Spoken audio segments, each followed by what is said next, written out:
estudos.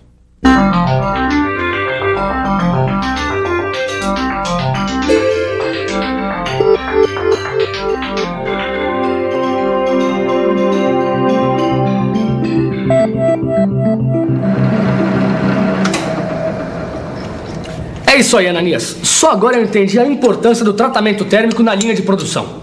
O dente da fresa, por exemplo. Se não receber tratamento térmico, não vai ter a dureza necessária para fazer uma engrenagem, por exemplo. A mesma coisa acontece com o torno. Se a ferramenta do torno não tiver a dureza necessária, você jamais vai conseguir tornear essa beleza de eixo aí. Caio, o tratamento térmico é realmente uma mão na roda na linha de produção. Agora você não percebeu o outro lado da moeda. Porque o aço que eu usei para fazer esse eixo aqui, ele também recebeu um tratamento térmico, só que para amolecer o aço. Peraí, você está querendo dizer que o tratamento térmico também serve para baixar a dureza do aço? É isso aí, Caio. O tratamento térmico, ele tanto serve para endurecer quanto para amolecer o aço, dependendo da necessidade.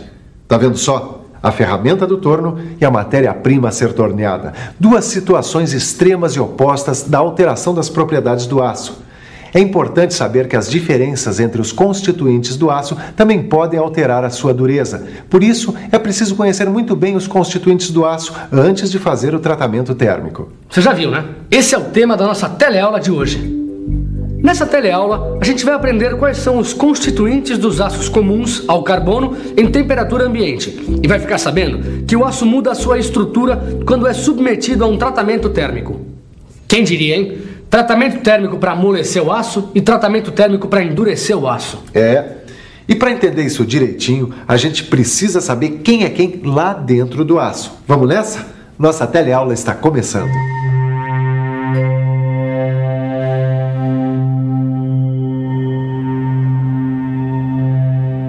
Esse aqui é o Afonso. Ele trabalha numa firma que é cliente nossa.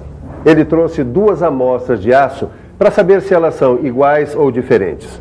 Eu já conferi, sei que elas são diferentes, mas como ele não entende muito bem do assunto, ele quis ver com os próprios olhos. Então, Afonso, o que é que você viu aí? Elas, sem dúvida, são bem diferentes. Bom, na primeira amostra de aço dá para ver que tem muito mais grãos claros que escuros. Já na segunda amostra, tem mais grãos escuros.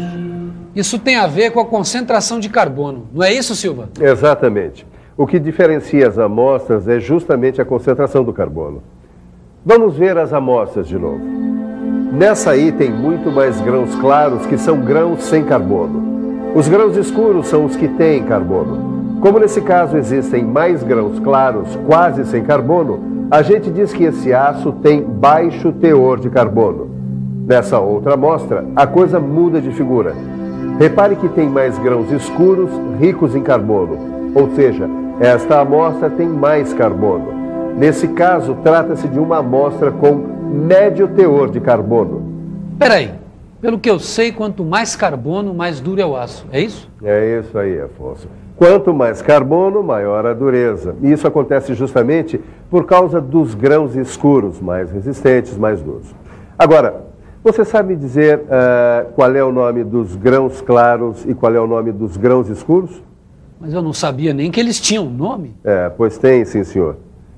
Você quer saber?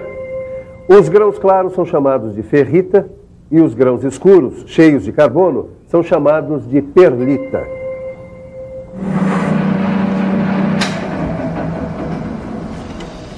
Agora eu entendi, Ananias. Grãos claros, ferrita, pouco carbono. Grãos escuros, perlita, muito carbono. Tá tudo guardado aqui, ó. Então vamos ver se você entendeu o espírito da coisa. Me diga aí, qual é o aço que tem mais perlita? O deste eixo que eu estou torneando agora que está meio difícil, ou desse aqui já torneado que foi mais fácil? Sim, agora você me pegou. Vamos pensar um pouco? Vamos pensar um pouco. Deixa eu ver. Qual tem mais perlita? O eixo difícil de usinar ou o eixo usinado com mais facilidade? Em outras palavras, quem tem mais carbono ou ainda... é isso! Quem é mais duro? Porque quanto mais carbono, maior a dureza. Ficou fácil. É lógico que é mais difícil desbastar o primeiro. Então esse eixo tem mais carbono, ou seja, tem mais perlita. Muito bem, Caio. Vamos adiante. Você sabe por que a ferrita, os grãos brancos, têm menos carbono? Por acaso tem a ver com a estrutura cristalina da ferrita? Tem tudo a ver. A ferrita apresenta uma estrutura cúbica de corpo centrado, ou CCC. Lembra? Lembro, claro. Os átomos que formam essa estrutura se organizam entre si muito próximos, super apertados. E aí o que acontece? Os átomos de carbono têm muita dificuldade de se acomodarem numa estrutura como essa. Pouco carbono, pouca dureza, tá aí a ferrita. Para você ter uma ideia, a ferrita consegue acomodar no máximo 0,025% de átomos de carbono, ou seja, muito pouco. Tá, e a perlita? A perlita também tem ferrita na sua estrutura. Como é que é? Sabia que você ia se surpreender. E você também? Se surpreendeu? Para entender isso certinho, é só olhar a perlita no microscópio potente. O que é que você vê? Fique por dentro.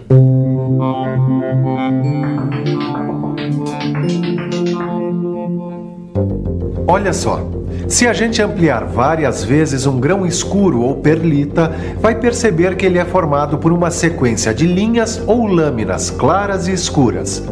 As lâminas claras, para variar, são ferrita, e as lâminas escuras recebem o nome de cementita, ou seja, na perlita tem ferrita e cementita. A estrutura da cementita é constituída de 12 átomos de ferro e 4 de carbono. É a presença desses carbonos que garantem a dureza da cementita. Você sabe dizer se é só o ferro e o carbono que determinam as propriedades do aço? E será que dá para melhorar essas propriedades adicionando outros elementos? Para responder essa pergunta, nós vamos fazer uma comparação. Vamos perguntar para as pessoas que usam essa pista aqui para fazer exercícios se elas tomam vitaminas para melhorar o desempenho. Tomo vitamina. Não tomo. Também não. Não, nenhuma. Tomo muita vitamina. Deu para perceber que essas pessoas são esportistas apenas nas horas vagas, mas mesmo assim, algumas tomam vitaminas. Agora, se fossem atletas profissionais, a coisa ia mudar de figura. Em competições de alto nível, para bater recordes e estar entre os primeiros, os atletas precisam de dietas especiais e reforços vitamínicos para melhorarem ainda mais seus desempenhos. Pois com o aço acontece algo similar. É possível melhorar o seu desempenho, quer dizer, suas propriedades. Só que no caso do aço, quem faz as vezes das vitaminas são os elementos químicos, como o níquel, o molibdênio, o tungstênio, o vanádio, o cromo e outros. Estes elementos podem ser adicionados durante a fabricação do aço, melhorando suas propriedades. Em resumo, você está dizendo que as propriedades do aço não dependem só do ferro e do carbono, é isso? Exatamente. Olha só, aqui está um aço vitaminado, quer dizer, um aço enriquecido com um elemento químico. Nesse caso aqui, o tungstênio. Interessante. Olhe lá.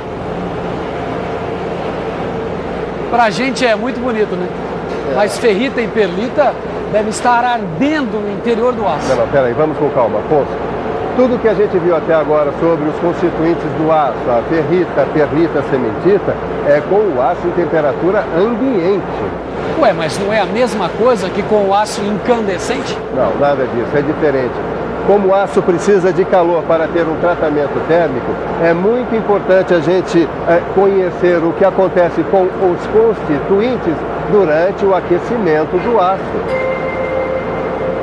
Vamos ver o que acontece quando aquecemos um aço que tenha, por exemplo, 0,4% de carbono. A 300 graus Celsius ainda está tudo na mesma.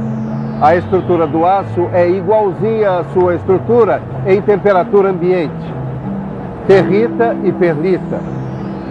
Mas isso começa a mudar a 760 graus Celsius. A ferrita continua estável, mas a perlita se transforma num outro tipo de grão, a austenita. Por fim, a 850 graus Celsius, toda a estrutura do aço se transforma em austenita. Olha só, este gráfico ilustra o aquecimento do aço. No eixo vertical temos as temperaturas e no horizontal temos os aços com diferentes teores de carbono. No nosso exemplo, é só pegar a posição do aço com 0,4% e ir subindo para ver o que acontece. Veja, até 727 graus Celsius nada acontece. É a partir de 727 que as mudanças começam a ocorrer.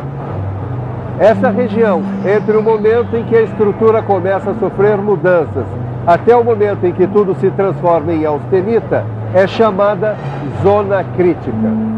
E essa região em que tudo se transforma em austenita é a zona de austenitização. Vamos ver se eu entendi. Aço com 0,4% de carbono. Tá aqui. A temperatura começa a subir. Até 727 graus, tudo bem. A perlita e a ferrita continuam aqui. A partir daqui, a gente começa a entrar na zona crítica, ou seja, a ferrita e a perlita começam a se transformar em austenita. E a partir daqui, a gente entra na zona de austenitização, onde só dá austenita, é isso? Tá perfeito, cara. Agora repare que esses dois segmentos de reta indicam o momento exato em que cada aço passa da zona crítica para a zona de austenitização. Agora, olha só que interessante. O aço com 0,8% não tem zona crítica. Ele passa direto para a zona de austenitização. Agora, em termos de estrutura cristalina, CCC, CFC, HC, lembra? Claro. O que está acontecendo na zona crítica? Você sabe? E você? A zona crítica é o momento em que as células unitárias de CCC se transformam em CFC. Resumindo, a austenita tem uma estrutura cúbica de face centrada, apresentando menor resistência e boa tenacidade. E mais, ela não é magnética. Peraí, mas tratamento térmico é aquecimento. E resfriamento? O que acontece durante o resfriamento? Boa pergunta. É hora de ver o resfriamento do aço. E é muito simples. É só fazer o caminho inverso. Então deixa comigo. Vamos resfriar um aço com teor de 0,4% de carbono, que está a 850 graus. Ou seja, a estrutura é austenita pura. Quando a temperatura chegar a mais ou menos 760 graus, parte da austenita desaparece, dando lugar à ferrita. Tá certo? Certíssimo. Isso quer dizer que a estrutura do aço, nesse momento, apresenta só ferrita e austenita. Mas a 700 graus, a austenita já desapareceu. Aqui só dá ferrita e perlita. Ferrita e perlita, beleza.